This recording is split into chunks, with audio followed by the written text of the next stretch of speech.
Una grande scuola di sani valori per i giovani e non semplicemente un campionato tra le parrocchie di Favara. Dopo l'affermazione degli anni scorsi, torna la Church Cup organizzata dalla Lega Calcio Interparrocchiale, presieduta dal giornalista Salvatore Fazio. Prima dei match di calcio si svolgeranno dei veri e propri incontri formativi per i ragazzi che vivranno momenti di riflessione e condivisione alla luce dei sani valori della Chiesa, al culmine di un percorso annuale nelle parrocchie.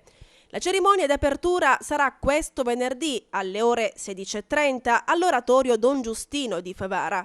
Parteciperanno i campioni in carica del San Calogero, i giovani dell'Itria, dell'Unità Chiesa Madre Transito e Carmine, San Giuseppe Artigiano e i giovani immigrati dell'Omni Academy, a testimonianza dell'integrazione sociale promossa dall'iniziativa. La Church Cup, inserita nei festeggiamenti di San Calogero, è organizzata in collaborazione con l'US Acli di Agrigento.